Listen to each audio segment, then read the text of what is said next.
Assalamu alaikum friends, I'm your host and you're watching Fragrance Files.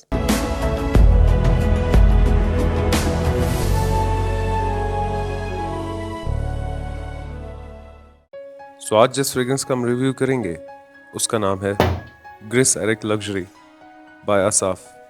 200 ml का juice है, इसमें EDP concentration है। इस पैकिंग से पहले ये एक एक्सटर्नल बॉक्स में आती है जो कि मुझसे घर में इधर उधर मिसप्लेस हो गया, और वो एक्सटर्नल बॉक्स कुछ इस तरह से दिखता है। 2023 की ये लॉन्च है and it's made in Saudi Arabia.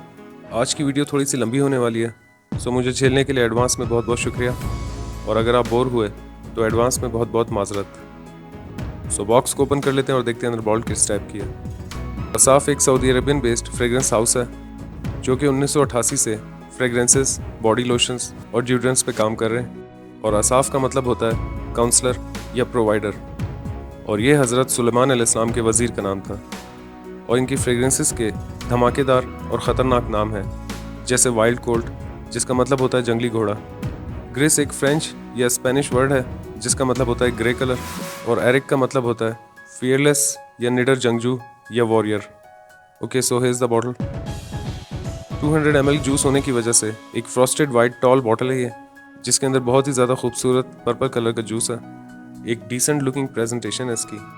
वैसे तो ये हाउस महंगी फ्रेग्रेंसेस के क्लोन्स बना रहे हैं, मगर उन क्लोन्स के अंदर ये थोड़े से ट्विस्ट या चेंजेस ज़रूर डालते हैं। वैसे तो इस हाउस की बहुत सारी फ्रेग्रेंसेस हैं जिन्हें स्क्रीन पे दिखाना मेरे लिए पॉसिबल नहीं होगा, और इस सीरीज़ की भी काफ़ी सारे फ्लैंकर्स हैं जिनमें से कुछ की पिक्चर्स मैं आपके साथ शेयर कर देता हूँ। फ्रैंकिल लेवेंटस बाय असाफ, फ्रैंकिल सिल्वर बाय असाफ, वाइल्ड कोल्ड स्पोर्ट बाय असाफ, वाइल्ड कोल्ड टबैको बाय असाफ। एक normal to heavy weight pure wooden cap है इसका, जो कि अंदर से प्लास्टिक का है और ऊपर कंपनी का लोगो बना हुआ है। इसके नोट्स के बारे में बात कर लेते हैं। इस फ्रेग्रेंस में 7 मेन नोट्स हैं, जिनमें पचूली, ऑकमॉस, रोज, एम्बर, बर्गमॉट, सैंडलवुड और सीडर है। और अब बता देता हूँ कि खुशबू किस टाइप की है। इसका फर्स्ट इंप्रेशन कुछ इस तरह का है कि जैसे ही आप इसको स्प्रे करेंगे तो शुरुआत में आपको एक बहुत ही ज़्यादा शार्प, डिस्टर्ब, स्क्रीची, बिटर और स्ट्रॉन्ग सी ओपनिंग मिलेगी, जिसमें बहुत ही ज़्यादा स्ट्रॉन्ग और मेच्योर बर्गमॉट और पचूली के नोट्स फील होंगे। 2 से 3 मिनट के बाद जब इसकी ओपनिंग सेटल डाउन होगी तो इसके अंदर जैमी रोज के नोट के साथ साथ वुड और अर्दी पचूली और ऑकमॉस के नोट्स फील होंगे। 3 से 4 घंटे के बाद जब इसका ड्राई डाउन स्टार्ट होगा तो इसके ड्राई डाउन पर आपको एक बहुत ही ज़्यादा खूबसूरत ब्लैक ड्राई रोज, एम्बर और वुडी नोट के साथ थोड़ा सा सेटल्ड और सॉफ्ट सा ऊद का नोट फील होगा, जो कि इस फ्रेग्रेंस को एक ट्विस्ट देता है और इस फ्रेग्रेंस की एग्रेसिवनेस को थोड़ा सा लाइकेबल बनाता है। सो ये कुछ इस टाइप की फ्रेग्रेंस है। इस फ्रेग्रेंस को समझना इतना आसान नहीं है, और इस फ्रेग्रेंस को समझाने के लिए मुझे मज़ीद कुछ ब्रैकेट्स का सहारा लेना होगा कि ये फ्रेग्रेंस क्या है और क्या नहीं है। ये फ्रेग्रेंस एक बहुत ही ज़्यादा स्ट्रॉन्ग, डार्क, एग्रेसिव और यूनिक है। ये एक कड़वा टाइप का सेंट है, जिसकी शुरुआत में आपको जैमी रोज़ और ड्राई डाउन में आपको एक बहुत ही ज़्यादा ड्राई ब्लैक रोज़ का नोट फील होगा। ये फ्रेग्रेंस स्वीट नहीं है, वर्सेटाइल नहीं है, ईजी टू अंडरस्टैंड नहीं है, इसकी ओपनिंग आसान नहीं है, ना ही इस फ्रेग्रेंस के नोट्स आपको शुरू में समझ में आएंगे। और अब मज़ीद बता देता हूँ कि ये फ्रेग्रेंस किसके लिए है और किसके लिए नहीं है। ये थोड़ा सा ठाकुर टाइप का सेंट है, और ये उन लोगों के लिए है जो कहते हैं कि हमें फ्रेग्रेंसेस में एक अलग सी चीज़ चाहिए। अब बता देता हूँ कि ये किन के लिए नहीं है।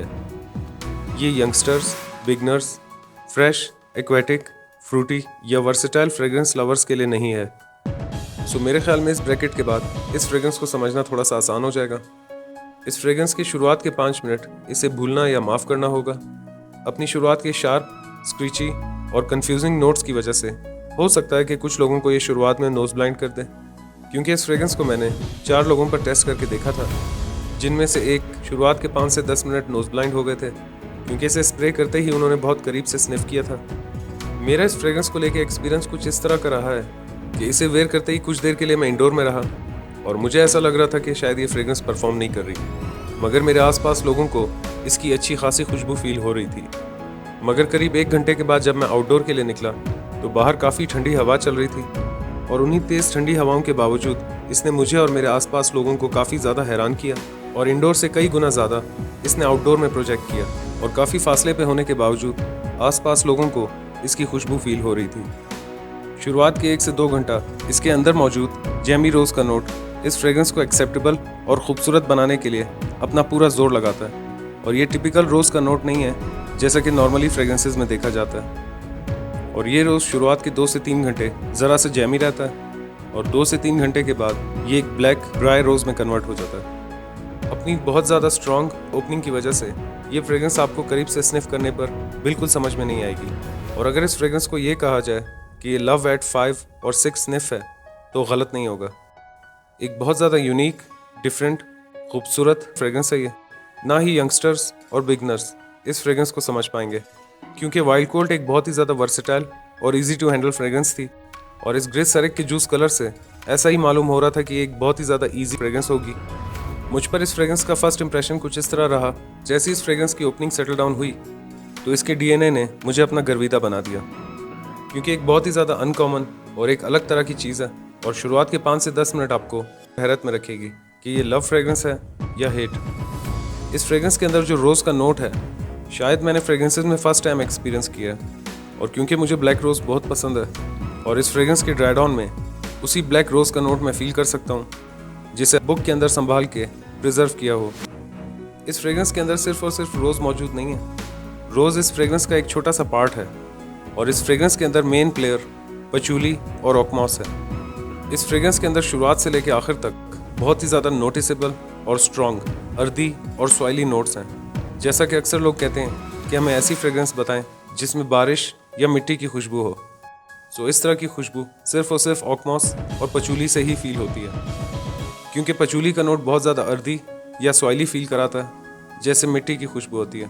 और साथ ही साथ जो इसके अंदर वुडी नोट है उसकी मिसाल कुछ इसी तरह है कि जैसे एक घने से जंगल में बारिश हो जाए और वहाँ आसपास के दरख्त भीग कर जो खुशबू पैदा करते हैं, इस फ्रेग्रेंस में शुरुआत से लेकर आखिर तक वो फील होती है। सो ऐसे बिगनर्स जो बहुत शौक से कहते हैं कि हमें मिट्टी या बारिश की खुशबू पसंद है, लेकिन उनमें से चंद गिने चुने लोग ही इसे समझ पाते हैं। This fragrance is another masterpiece from Asaf. और इस फ्रेग्रेंस की यूनिक बात यह है कि ये इंडोर से ज़्यादा आउटडोर में परफॉर्म करती है। इस फ्रेग्रेंस का बिहेवियर आउटडोर में कुछ अलग तरह का है और ऐसा लगता है कि जैसे इस फ्रेग्रेंस से धुआं उठ रहा है। अपने एम्बर अकॉर्ड की वजह से ये फ्रेग्रेंस काफ़ी हद तक वार्म भी है और अपने ड्राडॉन पर आकर इसमें हल्का फुल्का ऊद का नोट फील होता है। और यही ऊद का नोट इस फ्रेग्रेंस को ओरिजिनल फ्रेग्रेंस से थोड़ा बहुत डिफरेंट बनाती है। एज की बात कर लेते हैं। ये एक डार्क, मैच्योर, यूनिक लेकिन यूनिसेक्स फ्रेग्रेंस है। सो 30+ किसी भी एज के मेल्स या फीमेल्स इसे वेयर कर सकते हैं। वेदर की बात कर लेते हैं। इस फ्रेग्रेंस की परफॉर्मेंस मैंने विंटर में टेस्ट की है और मेरे ख्याल से सिवाय गर्मियों के आप इसे किसी भी मौसम में ईजिली वेयर कर सकते हैं। परफॉर्मेंस की बात कर लेते हैं। 3 से 4 घंटों के करीब इसकी हैवी प्रोजेक्शन है और शुरुआत के 2 से 2.5 घंटा यह आमलन से ज़्यादा प्रोजेक्ट करती है और 8 से 9 घंटों के करीब इसकी कपड़ों पर लास्टिंग है। प्राइस की बात कर लेते हैं। आज की डेट में जिस डेट को ये वीडियो अपलोड कर रहा हूँ, इसकी प्राइस 15,000 रुपये से लेकर 16,000 रुपये के बीच है।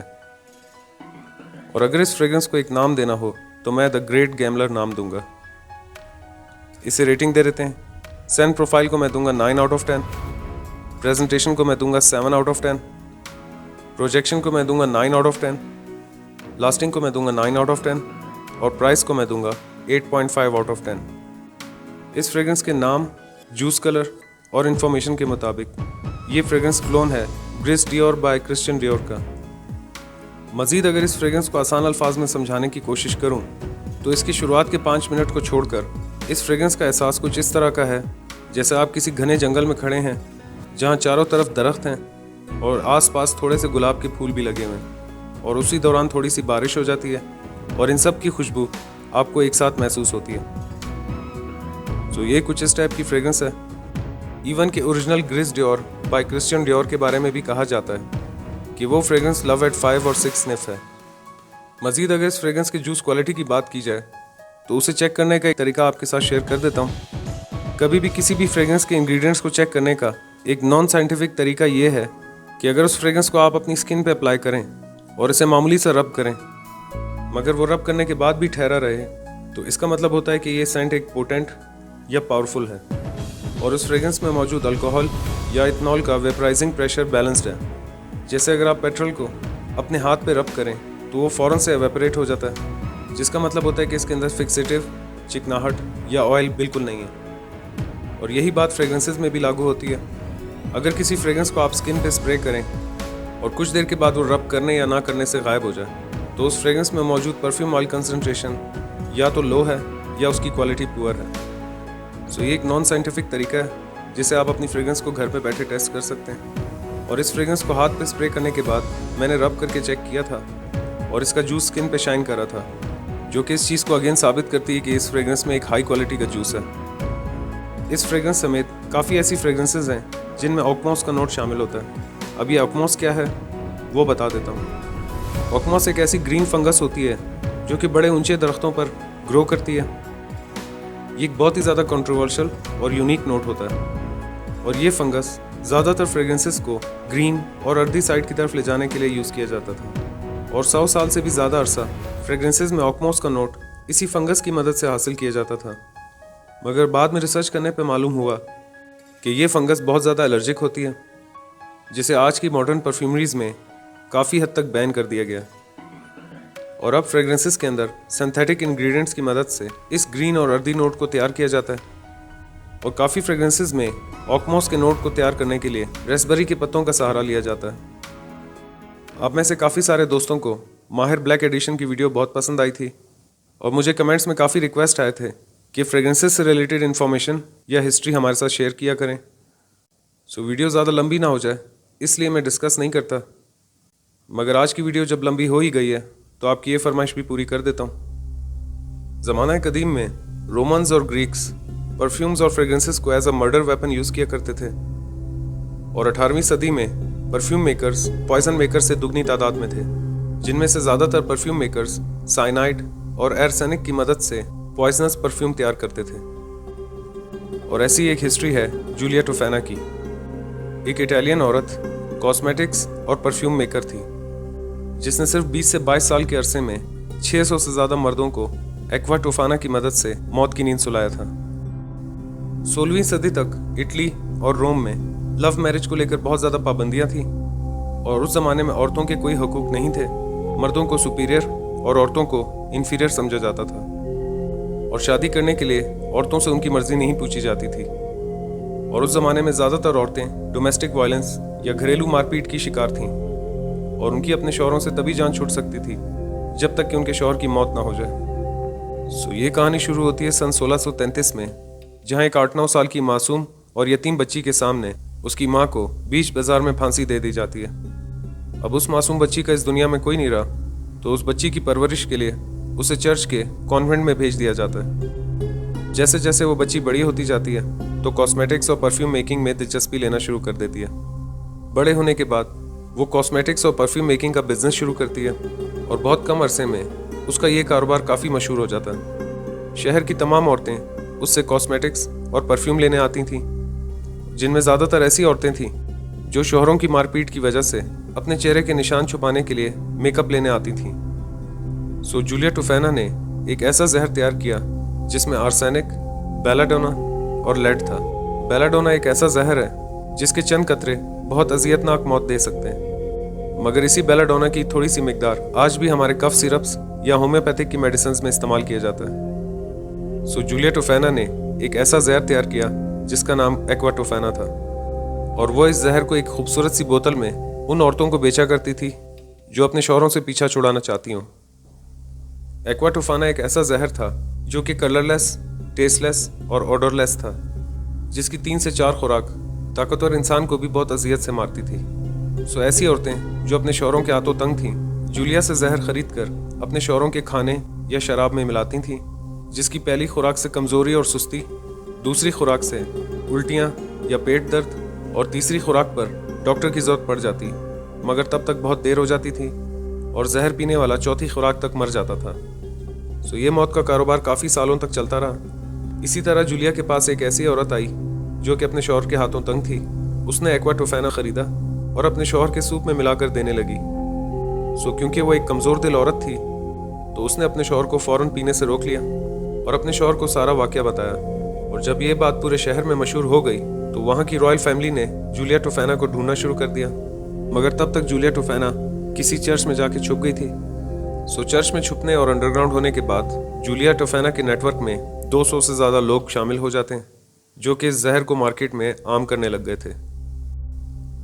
सन 1659 में ये पकड़ी जाती है और इसके खिलाफ ट्रायल स्टार्ट होता है जिसमें ये कॉन्फेस करती है कि इसने अब तक 600 मर्दों, जिनमें से एक इसका शौहर भी शामिल था, मौत की नींद सुला चुकी है।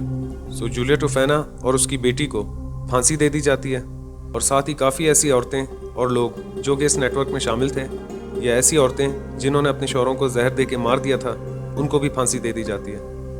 बाज़ जगह कहा गया है कि उसे चर्च की दीवार से नीचे फेंक के मार दिया जाता है और कई लोगों का यह मानना है कि वो नींद में नेचुरल डेथ मरी है।